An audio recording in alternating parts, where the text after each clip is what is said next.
মারলাম, মার মার মার মার মার মার। ববি, আর খেলবো না রে, আমার খুব ক্ষুধা পেয়েছে, আবার কাল এসে খেলবো। টুম্পা, তোর ক্ষুধা লেগেছে? চল আমাদের বাড়িতে, মা আজ ভাপা পিঠা বানিয়েছে। এ বড় বড় পিঠা খেজুরের গুড় দিয়ে বানিয়েছে, চল আমরা পেট ভরে খাবো। না রে ববি, মা বকা দিবে, তুই যা, আমি বাড়িতে গিয়ে ভাত খাবো। চল না, পিঠা খেয়ে আমিও তোর সাথে তোদের বাড়িতে যাবো, চল। তাহলে আর কি করার, চল যাই। ববি আর টুম্পা দৌড়াতে দৌড়াতে ববিদের বাড়িতে পিঠা খেতে চলে যায়। আয় টুম্পা আয়, তোকে আমি অনেকগুলো পিঠা খেতে দিব। দেখছিস দেখছিস টুম্পা, পিঠার কত সুবাস বেরিয়েছে, এই পিঠা খুব স্বাদ লাগবে। মা মা, আমাদেরকে পিঠা খেতে দাও। ববি, তুই পিঠা খাবি খা, সাথে গরিবের বাচ্চাটাকে নিয়ে আসছিস কেন? মা, তুমি ওগুলো কি বলছো? ও তো আসতেই চেয়েছিল না, আমি ওকে জোর করে নিয়ে এসেছি। ও তো আমার বন্ধু, ওকে ছাড়া আমি পিঠাই খাবো না। এই গরিব শিয়ালের বাচ্চা তোর বন্ধু হয় কি করে? ওর সাথে আর খেলাধুলা করবি না। কাকিমা, আপনি বারবার ছোট লোক গরিব বলেই যাচ্ছেন। আমার মাঝে টাকা আছে, আমি চাইলে পিঠা বানিয়ে দিবি। এই নে পিঠা, ওকে অল্প দিবি, বেশি দিবি না কিন্তু। নে টুম্পা। হাই হাই রে, আমার সব শেষ। হাই ছোট লোকের বাচ্চা, এটা কি করলি? এত সুন্দর থালাটা আমার ভেঙে দিলি, সাথে পিঠাগুলো নষ্ট করে দিলি। বেরিয়ে যা, আমার এখান থেকে বেরিয়ে যা, আর কোনোদিন আসবি না গরিবের বাচ্চা, বেরিয়ে যা। কাকিমা, আমার তো দোষ না, আমি ধরার আগে ও থালাটা ছেড়ে দিয়েছে, হঠাৎ করে পড়ে গেছে, তাই এত বকা করবেন? হ্যাঁ গো মা, ওর কোনো দোষ নাই, আমার হাত থেকে থালাটা পড়ে গেছে, ওকে এত বকতেছো কেন? রবি, তুই চুপ থাক। এই ছোট লোকের বাচ্চা, তুই আমার চোখের সামনে থেকে সরে যা, না হলে তোকে আমি খুন করব। আমি যাচ্ছি কাকিমা, তবে কাজটা আপনি ঠিক করলেন না। আরে যা যা, কেন দিতে আইছে, দূর হ। মা মা, আজ একটা বস্তু চাইবো তোমার কাছে, না করবো না তো তুমি? বলো মা। আরে মা বল, কি বস্তু?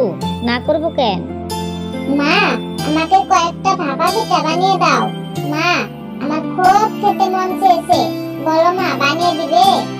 দিমুরে মা, কিন্তু আমার হাতে তো এখন টাকা নেই। র, কিংকং মামির কাছ থেকে কিছু অগ্রিম টাকা এনে তোকে পিঠা বানিয়ে দিমু। র মা মা, আমি অনেকগুলো পিঠা খামু, তুমি আমাকে অনেকগুলো পিঠা বানিয়ে দিবে, হ্যাঁ? ঠিক আছে রে মা, তোকে অনেক পিঠা বানিয়ে দিমু, কিন্তু তুই তো আগে কোনো দিন পিঠা খাইতে চাস নাই, হঠাৎ করে তুই এত পিঠার কথা বলছিস কেন? কি হয়েছে তোর? মা, ওই ববিদের বাড়ি গিয়েছিলাম পিঠা খেতে, ওর মা ভাপা পিঠা বানিয়েছে, আমাকে পিঠা তো দেয় নাই, আরো অনেক বকা করছে, আমরা নাকি ছোট লোক, আরো অনেক কিছু বলছে। মা, তুমি বলো, আমরা কি ছোট লোক? মা, তুই দুঃখ করিস না, আমি তোকে পিঠা বানিয়ে দিব, পেট ভরে খাবি।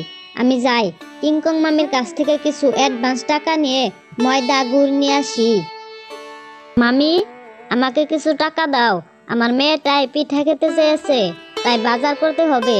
কেন রে, সেই দিন না টাকা নিয়ে গেলি, এক্ষুনি আবার টাকার কথা বলছিস? এখন টাকা দিতে পারবো না। মামি, টাকা তো এমনি নিমু না, কাজ করে শোধ করে দিমু। দাও না মামি, অগ্রিম কিছু টাকা দাও। না না, এখন মাসের শেষ, এখন টাকা দেওয়া যাবে না, তাছাড়া তোর মামা বাড়িতে নাই, যা, এখন বিরক্ত করিস না। ঠিক আছে মামি, যাইতেছি, আমাগো গরিবের দুঃখ বুঝার মতো কেউ নাই। বাঘ মামা, আমাকে কিছু ময়দা, চালের গুঁড়া আর কিছু গুড় দাও, আমি 4-5 দিন পরে এসে টাকা দিয়ে যাবো। 4-5 দিন পরে পয়সা দিবি মানে? মাল বাকি নিতে চাস নাকি? আমি বাকি মাল বিক্রি করি না, তাছাড়া তোর তো গরিব, পয়সা দিবি কোত্থেকে? দেও গো মামা, আমি কাজের টাকা নিয়ে তোমার টাকা আগে দিয়ে যাবো, মেয়েটাই আমার পিঠা খেতে ইচ্ছা করেছে। যা যা, বিরক্ত করিস না, টাকা নাই আবার পিঠা খেতে মন চায়।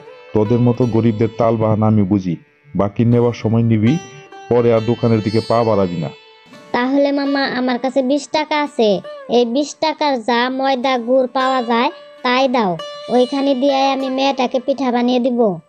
এই যা তো আমার দোকানের সামনে থেকে, 20 টাকার ময়দা গুড় আমি দিতে পারবো না, যা। আচ্ছা যাইতেছি, আমাকে গরিবের দুঃখ তোমরা বুঝবা না। যা যা, তোদের মতো গরিবদের দুঃখ বোঝার আমার দরকার নাই। আহ কি করি, গরিবদেরকে কেউ ভালোই বাসে না। গরিব হইলে বলে কেউ জিগায় না রে গরিব, গরিব হইলে বলে কেউ জিগায় না রে গরিব। আরে গরিব কেউ কেউ বুঝে না, বুঝলে বুঝে শুধু মালিক রাস্তানা। গরিব হইলে বলে কেউ জিগায় না রে গরিব, গরিব হইলে বলে কেউ জিগায় না রে গরিব। আমি গরিব হইয়া বলি কেউ আমার সাহায্য করে না রে। গরিব হইলে বলে কেউ জিগায় না রে গরিব। হাই খোদা, এখন আমি কি করি? কেন গরিব বানাইলে আমারে? মেয়েটার জন্য সামান্য পিঠার জোগাড় করতে পারলাম না। না, বসে থাকা যাবে না, কিছু একটা ব্যবস্থা করতে হবে। মিসকে ভাইয়ের দোকানে গিয়ে দেখি। মিসকে ভাই, বড় বিপদে পড়ে তোমার কাছে আসলাম, আমাকে কিছু ময়দা, চালের গুঁড়া আর গুড় বাকিতে দাও না। মেয়েটাই বাঁকা পিঠা খাওয়ার বায়না ধরেছে, আমি কয়েকদিন পরে তোমার টাকা দিয়ে দিব। ভাবি, আমি তো বাকিতে মাল বিক্রি করি না। তাহলে আমার কাছে 20 টাকা আছে, এই 20 টাকারই ময়দা গুড় যা পাওয়া যায় তাই দাও। ঠিক আছে ভাবি, আমি 20 টাকারই গুড় আর ময়দা মিলিয়ে দিতেছি, এই নাও। তোমাকে হাজার হাজার ধন্যবাদ ভাই, উপরওয়ালায় তোমাকে ভালো করুক। এতে প্রশংসা করার কি আছে? আমি তো টাকা নিয়ে মাল দিয়েছি, এমনি তো আর দেই নেই। ভাই তুমি তো দিলে, অন্য দোকানে 20 টাকার কিছুই দিল না, আর ও বকা সকা করে তাড়িয়ে দিল। যাই ভাই, ভালো থাকুন। কি মজা, আমি পিঠা খামু। মা মা, আমি অনেকগুলো পিঠা খামু, পেট ভরে খামু। হ্যাঁ রে মা, খাবি তো, কিন্তু যেটুক ময়দা গুড় পিঠায় তো 2টা হয়েছে, এই 2টা পিঠায় তুই 8টা ভরে খাবি। মা, তুমি খাবে না? না রে মা, পিঠা আমার ভালো লাগে না, তুই খা। মা মা, আমি পিঠাগুলো ওই রাস্তার ধারে বসে বসে খাবো। এ মা, পিঠাগুলো রাস্তার ধারে বসে বসে খাবি? ঠিক আছে মা, যা তাড়াতাড়ি পিঠা খেয়ে চলে আসিস। আমি গেলাম মা। পাগলি মেয়ে আমার। কি খাস রে দিদি ভাই, এত তৃপ্তি করে? ভাপা পিঠা খাচ্ছি গো দিদিমা, ভাপা পিঠা। আমাকে একটু পিঠা দেস না রে, খুব খেদা লেগেছে, সকাল থেকে কিছুই খাই নাই। এই নাও দিদিমা, পিঠাগুলো তুমি খাও, নাও। পিঠাগুলো আমায় দিয়ে দিলি? আমি নীলপরি, তোর মন পরীক্ষা করলাম, তুই অনেক বড় মনের মেয়ে। আমি তোকে এই একটা জাদু পিঠা দিলাম, এই পিঠা ঘরের উঠোনে রোপণ করবি, ওখান থেকে পিঠা গাছ হবে, পিঠাগুলো বিক্রি করে অনেক টাকা পাবি, দেখবি তোদের আর কোনো অভাব থাকবে না। পরিয়াপা, তাহলে যাই পিঠাটা রোপণ করি। টুম্পা পিঠাটা ঘরের উঠোনে রোপণ করে, আর সাথে সাথে বড় একটি পিঠা গাছ হয়ে যায়। ও মা, সত্যি তো পরির দেওয়া পিঠা থেকে অনেক বড় পিঠা গাছ হয়ে গেল। মা মা, কোথায় তুমি? তাড়াতাড়ি আসো, দেখো কত বড় পিঠা গাছ হয়েছে। কি হয়েছে রে মা, এত জোরে জোরে ডাকছিস কেন? মা, আমি যখন রাস্তার ধারে পিঠা খেতে যাই, তখনই একটি বুড়ি এসে পিঠা চায়। আমি তাকে পিঠাগুলো দিয়ে দিই, তখনই সে নীলপরি রূপ ধারণ করে আর আমাকে একটি জাদুর পিঠা দেয়, ঘরের উঠোনে রোপণ করতে দেয়। দেখো না, পিঠাটা রোপণ করার সাথে সাথে কত সুন্দর, কত বড় পিঠা গাছ হয়েছে। হ্যাঁ তাই তো, অনেক পিঠা ধরেছে। দেখছিস মা, ভালো কাজের ফল ভালোই হয়। চলো মা, গাছ থেকে পিঠাগুলো পেড়ে বাজারে বিক্রি করি, আমাদের অনেক টাকা আয় হবে।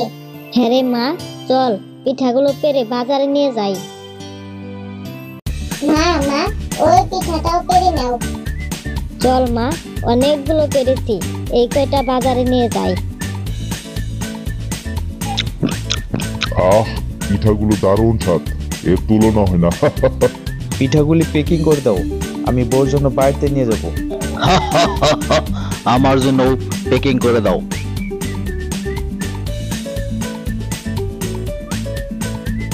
এইভাবে তারা পিঠা বিক্রি করে করে অনেক টাকা পয়সা আয় করে ধনী হয়ে গেল।